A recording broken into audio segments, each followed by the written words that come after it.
Gauti dovanų taip paprasta. Imkite Baltikum skaitmeninę televiziją atnaujintą įspūdingomis HD programomis. Kartu griebkite spartų į Baltikum internetą ir jums įteiksime staigmeną išmaniąją apyrankę, kurios norės visa šeima. Įspūdingos dovanos kartu su Baltikum. Pirmadienio sausio 4 dienos Jurbarko žiniose matysite. Tradiciškai pačią pirmą naujų metų Jurbarko žinių laidą skiriame praėjusių 2015 metų apžvalgai. Kviečiame savo žiūrovus prisiminti pačius įsimintiniausius ir gražiausius praėjusių metų rajono įvykius, šventes ir renginius.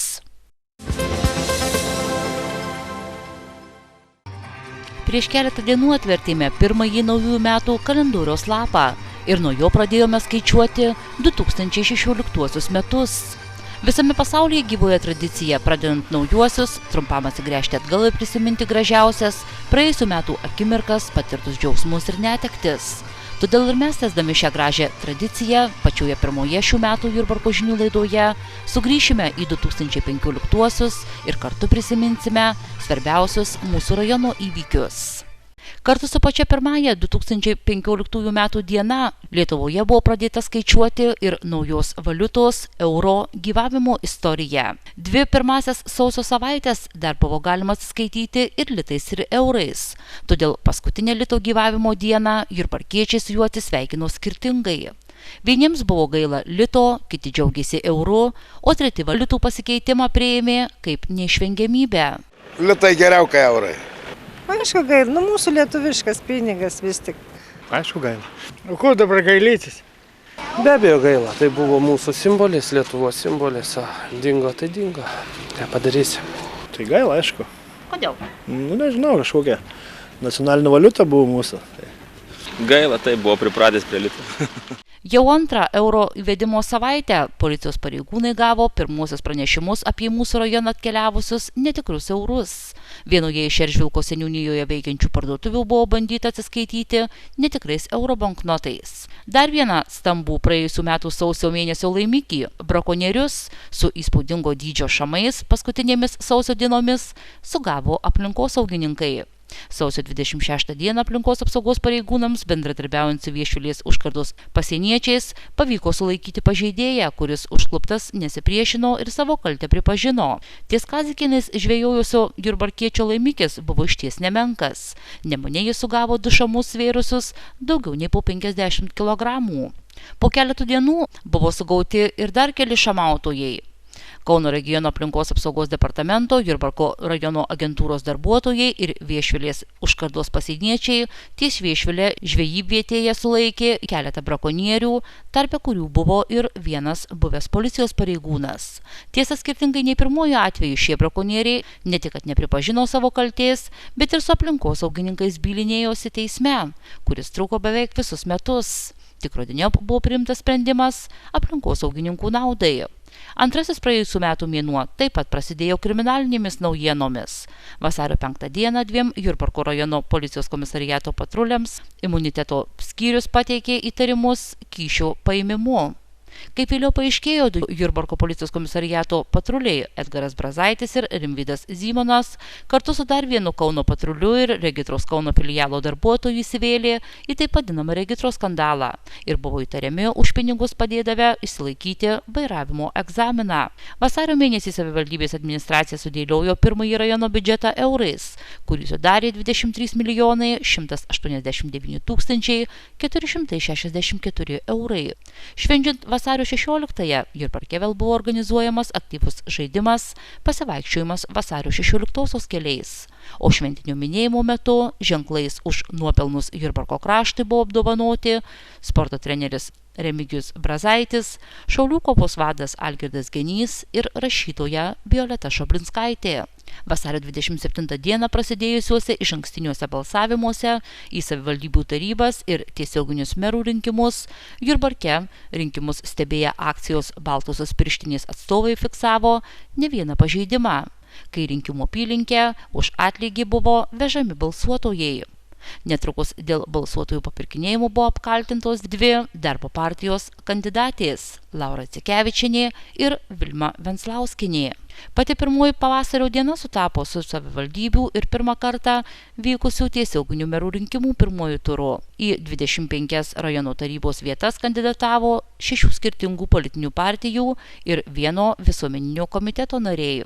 Suskaičiavus rezultatus paaiškėjo, jog po 5 vietas taryboje gavo socialdemokratai ir liberalų sąjūdis, 4 darbo partija, 3 Tėvynės sąjungos Lietuvos krikščionių demokratų, po 2 partijos Tvarka ir teisingumas, Lietuvos valstiečių ir žaliųjų sąjunga bei 1 Lietuvos liaudies partijos atstovai. Iš 8 kandidatų siekusių mero posto liberalo Ričardo Juškos, Tėvynės sąjungos Lietuvos krikščionių demokratų partijos kandidato Antano Juozo Kazakevičiaus, socialdemokratės Vidos Rekešienės, darbo partijos iškelto nepartinio kandidato Sauliaus Lapėno, Lietuvos liaudies partijos deleguoto Gintariaus Stoškaus, partijos Tvarka ir teisingumas atstovo Algirdo Gudaičio bei Algirdo Mačiulaičio visuomeninio rinkimų komiteto pirmininko ir savarankiškai išsikėlusio kandidato Skirmanto Mockevičiaus. Antrajame ture jurbarkiečiai norėjo matyti pastarąjį ir tuo metu mero pareigas ėjusį Ričardą Jušką. Abu kandidatus vieną nuo kitos skyrė vos 2% rinkėjų balsų. Kitą dieną po rinkimų kandidatas į merus Skirmantas Mockevičius ir 4 politinių partijų – konservatorių, socialdemokratų, darbo partijos ir partijos Tvarka ir teisingumas bei visuomeninio rinkimų komiteto Jaunoji karta atstovai paskelbė sudarantys daugumos taryboje koaliciją. Antrasis tiesioginių merų rinkimų turas vyko po 2 savaičių, per kurias kovo 11 visa Lietuva atšventė 25-asias nepriklausomybės atkūrimo metines. Jurbarke ta proga jaunimas surengė eitynes nuo Vytauto didžiojo paminklo iki savivaldybės aikštės.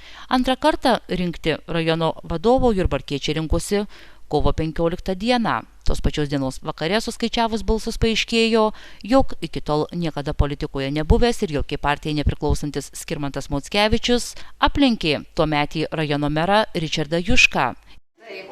Linkime sėkmės visuose darbuose ir daug idėjų ir įgyvendinimo. Sėkmės.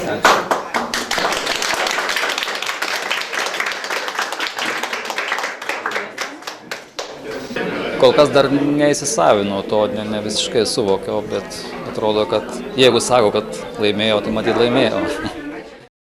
Kovo 24 dieną naujai išrinktas Jurbarko rajono savivaldybės meras Skirmantas Mockevičius ir 14 tarybos narių Jurbarko rajono savivaldybės viešojoje bibliotekoje pasirašė susitarimą dėl tarybos narių daugumos sudarimo. Kovo pabaigoje paskutinį tarybos posėdį rinkosi 2011-2015 metų kadencijos nariai.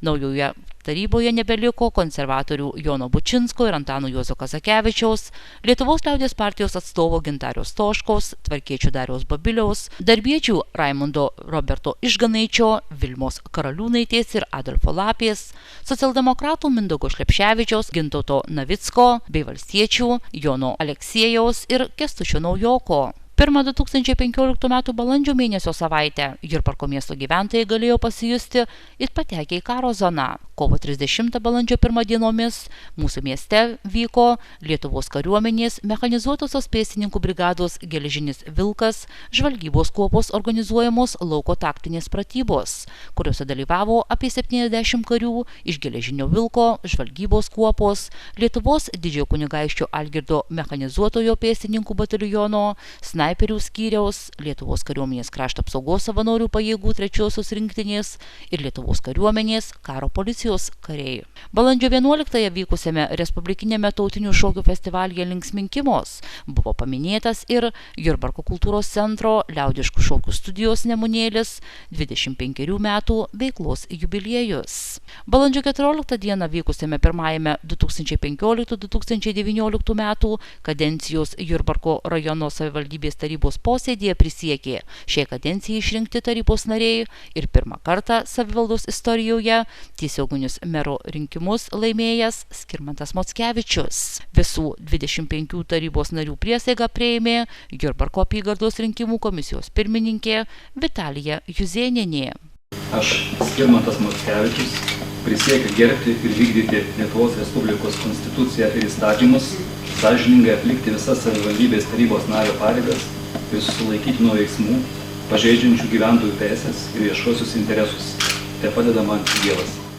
Po priesaikos sumažinta suvenyrinė merų regalijų kopija buvo įteikta kadenciją baigusiam buvusiam savivaldybės merui Ričardui Juškai. Tame pačiame posėdėje slapto balsavimo metu vicemeru buvo išrinktas Saulius Lapėnas, o administracijos direktorė Vidarė Kešienė. Balandžio 19 dieną Jurbarko švenčiausios trejybės bažnyčioje vyko naujai išrinkto mero Skirmanto Mockevičiaus inauguracijų iškilmės.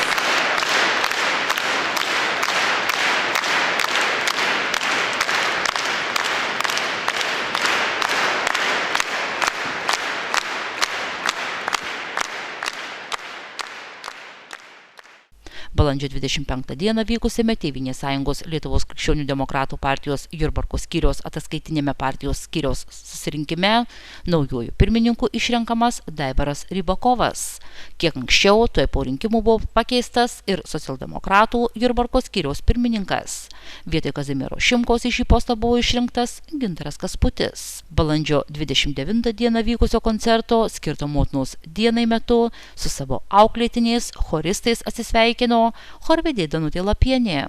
Geriausio 2014 metų bibliotekininko vardas gegužės pirmosiomis dienomis buvo suteiktas Jurbarko rajono savivaldybės viešosios bibliotekos Vašgirio vyresniai bibliotekininkei Erikai Žievieniai.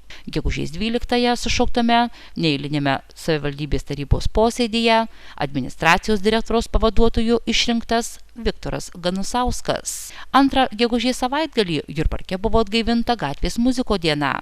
Muzika skleidėsi ne tik prie miesto turgaus, bet ir skveruose bei parkuose. Gegužės 18-ąją Jurbarko švenčiausios trejybės bažnyčioje priesaiką ir įsipareigojimą rūpintis šios parapijos žmonėmis davė klebonas Darius Auglys, kuris pakeitė net 12 metų šioje bažnyčioje tarnavusį monsinjorą Kęstutį Grabauską.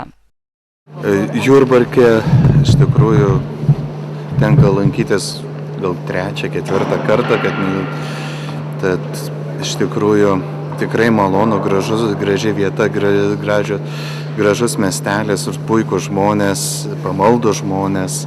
Iš tikrųjų maldoje visada prašysim, kad Dievas jūs tik laimintų ir globotų.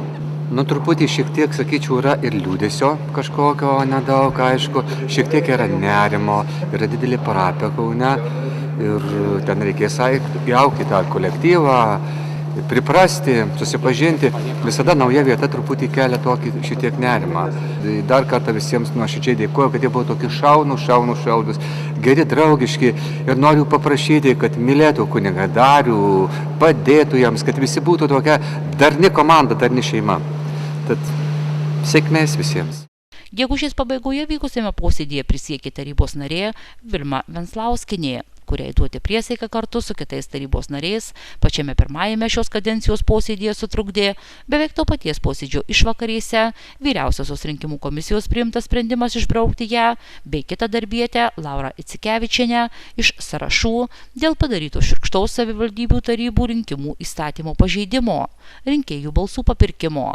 Birželio 4 dieną viešosios įstaigos Jurbarko socialinės paslaugos žmonių su proto negalia dienos centras minėjo savo veiklos 15 metų sukaktį, o šio mėnesio viduryje įkurtuves po renovacijos šventė Seredžiaus senelių globos namai. Pabaigus įgyvendinti projektą Seredžiaus senelių globos namų rekonstrukcija už 943 000 eurų buvo renovuotas senasis darželio pastatas ir pastatytas priestatas, kuriame atsirado daugiau vienviečių kambarių su sanitariniais mazgais. Šalia šių kambarių buvo įrengti užsiėmimų kambariai bei naujas šių namų pasididžiavimas žiemos sodas. Iki projekto įgyvendinimo Seredžiaus senelių globos namuose vienu metu galėjo gyventi iki 32 globotinių. Po projekto šis skaičius padidėjo iki 40. Švenčiant Jonines, Jurbarko kultūros centro folkloro ansamblis Imsrė atšventė savo veiklos 25 metų sukaktį. Liepos 12 dieną apsilankiusiai Jurbarko miesto kapinėse pasijuto it po uragano. Savaitgalį čia siautėję vandalai išvartė 12 paminklų ir 3 kryžius. Policija dėl šio incidento vykdo ikiteisminį tyrimą. Liepos pradžioje paskelbus abitūros egzaminų rezultatus paaiškėjo, Geriausiai juos išlaikė mūsų rajono abiturientai. 200 surinko Aurimas Martinkevičius, o po 100 ar po daugiau nei 90 balų dar 12 gimnazistų. Dainius Gubliauskas, Viktorija Gerulaitytė, Donata Pantelaitytė, Samanta Paškevičiūtė, Domantas Petrauskas, Akvilė Sinkevičiūtė, Aušrinė Zunkutė, Simonas Tumšys, Simona Sagaitytė, Ieva Kraftaitė, Irma Gendrikaitė ir Gabija Muckevičiūtė. Paskutinę Liepos savaitę Jurbarke viešėjo oficiali Lenkijos miesto Ryno delegacija vadovaujama Ryno savivaldybės mero Jozefo Karpinskio. Šio vizito metu buvo paminėta Jurbarko ir Ryno kaip susiginiavusių miestų 15 metų sutarties pasirašymo sukaktis. 1 rugpjūčio savaitgalį Jurbarke vyko pirmasis tarptautinis žygeivių festivalis, į kurį suvažiavo dalyviai iš 19 skirtingų pasaulio šalių. Jo pačią pirmą festivalio dieną į įvairiaus ilgio trasas po pačias gražiausias Jurbarko apylinkės pėsčiomis išėjo daugiau nei 500 žygeivių. Rugpjūčio 28 dieną Jurbarke viešėjo 25 žmonių grupė iš Ukrainos Ternopolio srities. Net 20 šios delegacijos narių sudarė 9–15 metų amžiaus vaikai ir jaunuoliai iš šeimų, kurios nukentėjo nuo Ukrainoje vykstančio karinio konflikto. Paskutinį vasaros šeštadienį į Jurbarką užsuko per visą Lietuvą keliavusios akcijos Kamulio skrydis suvienijęs Lietuvą organizatoriai. Jaunimo grupė iš Plungės, viešėdama Jurbarke, nufilmavo siužetą, kuriame krepšinio kamuolys su Lietuvos vyrų krepšinio rinktinės žaidėjų parašais, perduodant iš rankų į rankas, apkeliavo visą Lietuvą. Pačią pirmą rudens dieną visame rajone vyko daugybė įvairiausių renginių. Mokyklose tą dieną švenčiant naujų mokslo metų pradžią, Seredžiaus bendruomenė surengė gražias daugiafunkcinio centro atidarymo iškilmes. Tai pirmasis toks centras visame rajone, po kurio stogo tilpo ne tik mokykla, bet ir biblioteka, darželis, bendruomenės ir kultūros namai. Ta pačią dieną Jurbarke buvo atidarytas jaunimo parkas. Iškilmių metu vyko daugybė įvairiausių renginių, bei buvo atidengta pirmųjų šio parko skulptūra knygų Mainavietė. Rugsėjo 14 dieną Girdžių seniūnijoje Pažėrų kapinėse buvo pašventinta naujai atstatyta koplytėlė, prieš 15 metų sudegusi čia kilusio gaisro metu. Koplyčia buvo atstatyta geros valios žmonių dėka. Rugsėjo 18 dieną prie savivaldybės vykusio mitingo metu buvo siekiama atkreipti visuomenės dėmesį į netinkamai sutvarkytą miesto stadioną, kuriame iki šiol nevyksta jokia veikla. Rugsėjo 19 Jurbarke, kaip ir visoje Lietuvoje, vyko visuotinė šokių akcija Visa Lietuva šoka. Pagal visiems gerai žinomą liaudišką dainą Ant kalno karklai jurbarkiečiai šoko savivaldybės aikštėje. Po poros dienų rugsėjo 21 rytą iš Jurbarko kultūros centro kiemo Tauragės link pajudėjo autobusas su 44 jaunuoliais pasirengusiais atlikti nuolatinę privalomąją pradinę karo tarnybą. Daugiau nei pusė šių jaunuolių buvo Jurbarko rajono gyventojai. Rugsėjo 22 Jurbarką iš Vokietijos dviračiu atmynęs Stefanas Rakovskis mūsų rajono merui Skirmantui Mockevičiui atvežė Berlyno miesto Lichtenbergo rajono merės Birgit Monteiro laišką. Skirta pasidžiaugti šiemet jau 25 metus minimai Vokietijos susivienijimo sukakčiai. Paskutinį rugsėjo savaitgalį Jurbarke vyko Dvaro parko projekto užbaigimo šventė. Pasitinkant spalio 10 dieną minimą savivaldos dieną, rajono savivaldybės tarybos nariai naujausiame miesto kvartale pasodino 25 ąžuoliukus. Spalio 12 Tauragėje vykusiuose šauniausiuose Lietuvos močiutės rinkimuose dalyvavusi chorvedė Danutė Lapienė buvo pripažinta pačia fotogeniškiausia močiute bei išrinkta publikos numylėtinė.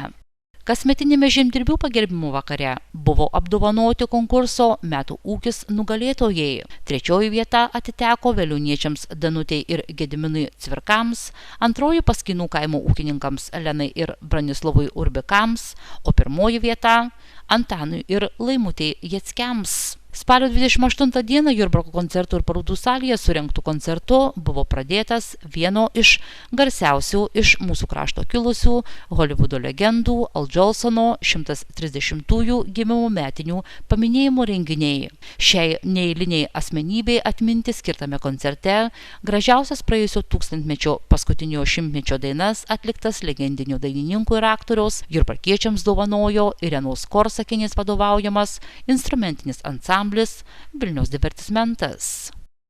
Lapkritis prasidėjo sėkmingomis policijos pareigūnų operacijomis sulaikant narkotikų platintojus. Vienos operacijos metu buvo sulaikyta 17-metė mergina, kurios namuose kratos metu buvo rasta 2 rūšių narkotinių medžiagų, o po savaitės su įkalčiais įkliuvo ir dar vienas jurbarkietis.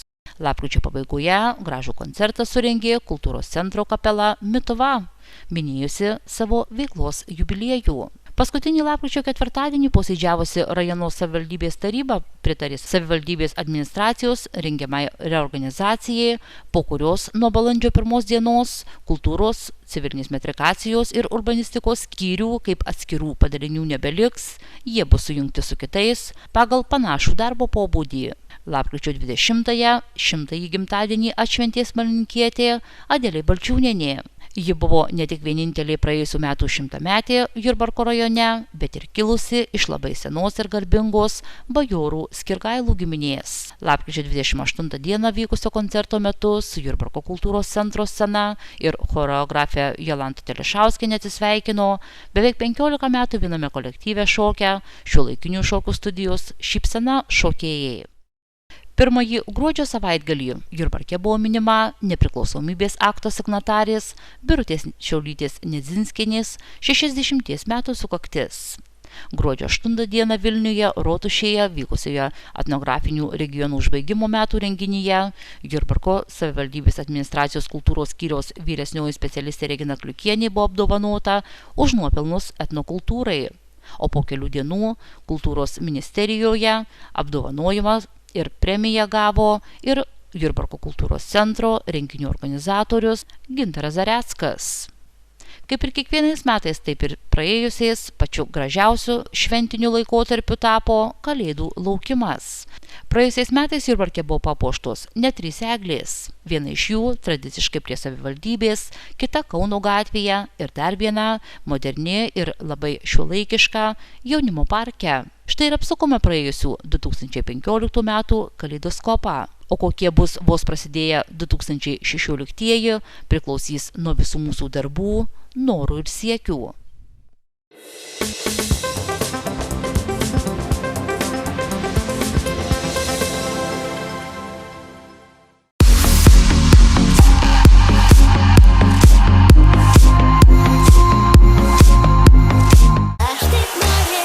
Atsinaujinusi grupė Mango sugrįžo ir savo gerbėjams pristato mini albumą Aš taip norėčiau. Naujos, lietuviškos popmuzikos klasika tapusių dainų versijos ir pastaruoju metu įrašyti hitai. Užtikrintas muzikinis malonumas. Mango mini albumas Aš taip norėčiau. Išleidimo rėmėjas Asociacija Latga. Informaciniai partneriai